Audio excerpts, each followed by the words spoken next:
Lettre 22. Mon cher père, j'ai été très heureuse de recevoir la lettre dans laquelle tu me dis que tu espères être ici pour la Pâque prochaine. Tu es donc déjà en route, je pense, et près de Gaza, où la caravane doit s'arrêter demain. Mon cœur bondit de joie à la pensée que bientôt je vais pouvoir t'embrasser. Et l'espoir de te voir et d'entendre de nouveau ta chère voix me met aux yeux des larmes de joie. Je suis si heureuse aussi de penser que tu viens ici pendant que Jésus s'y trouve également. Jean, le mari de Marie, nous assure qu'il sera à Jérusalem pour la Pâque. Jamais homme n'a parlé comme Jésus, jamais prophète en Israël ne fit des miracles pareils à ceux qu'il accomplit. Bien qu'il en fût éloigné de plusieurs stades, il a guéri d'un mot le fils du prince Chusa qui était à la mort. D'un mot également, il a calmé une terrible tempête sur le lac de Tibériade. Dans le pays des Gadaréniens, il a chassé les esprits de plusieurs possédés, et lorsque les démons quittèrent les corps qu'ils avaient si longtemps tourmentés, ils reconnurent sa puissance et confessèrent, bien à contre-cœur, qu'il est le Christ, le fils de David. Je t'ai déjà parlé de la résurrection du fils de la veuve de Naïn. Il a rendu la vue aux aveugles et aux estropiés de toutes sortes l'usage de leurs membres. La semaine dernière, Élie, un infirme qui a la main sèche depuis 9 ans, vint trouver Jésus dans la maison de Rabbi Amos. Humblement, le cœur rempli de doutes, il s'approcha de Jésus, mais ne dit mot. Je savais pourquoi le malheureux venait et je l'encourageais. Ne crains rien, Élie. Dis à Jésus ce que tu désires et il te guérira. Mon enfant, me répondit-il, c'est plus que je n'ose demander, et pourtant je ne puis m'empêcher d'espérer. Mais comment oserais-je parler à ce grand prophète, continua-t-il, moi, pauvre mendiant, qu'on voit journellement à la porte du temple. Parle pour moi, et le Seigneur te bénira, mon enfant. Ma langue est comme paralysée. Jésus, qui enseignait à Rabbi Amos la signification du sacrifice d'Abel, n'avait pas encore vu le pauvre homme. Mais la conversation terminée, il dit d'un ton de compassion.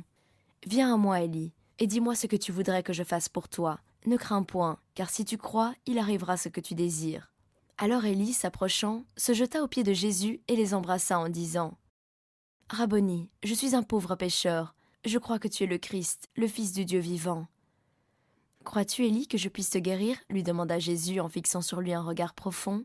« Seigneur, je le crois, répondit Élie en courbant sa tête jusqu'à terre. Tes péchés te sont donc pardonnés. Lève-toi, retourne à ta maison et ne pêche plus, afin qu'un plus grand mal ne t'atteigne point. » Un homme peut-il donc pardonner le péché s'écria le vieux prêtre Manassé qui était avec nous à table. Non, ce n'est pas possible. Dieu seul peut le faire. Se croit-il donc un Dieu ? Se levant alors vivement, il déchira son vêtement et cracha à terre de rage. « Manassé, lui dit Jésus d'un ton calme et bienveillant, dis-moi ce qui est le plus facile de dire.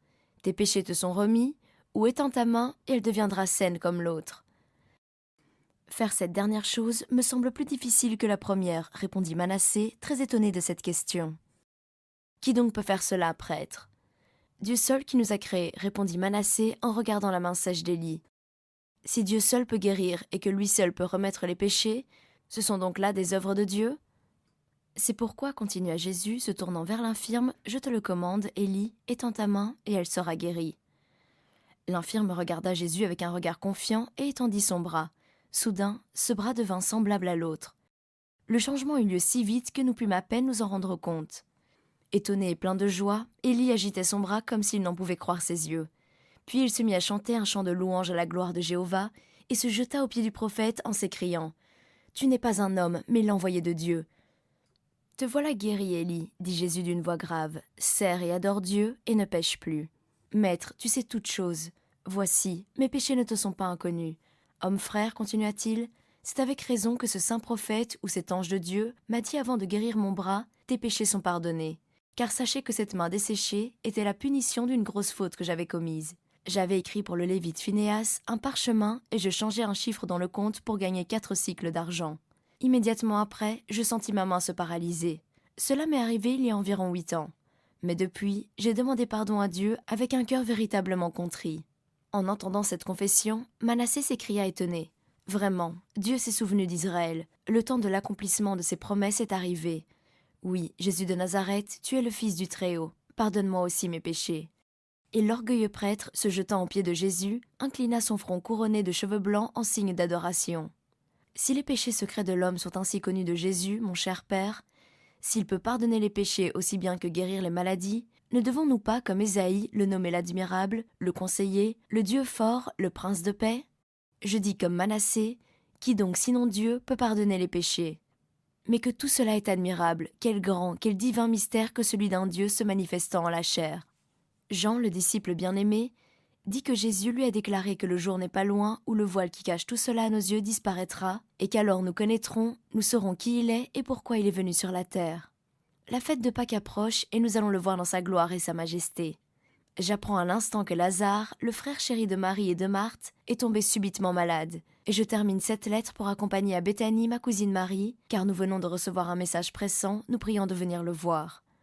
Que le Seigneur épargne sa vie. Ta fille affectionnée, Adina.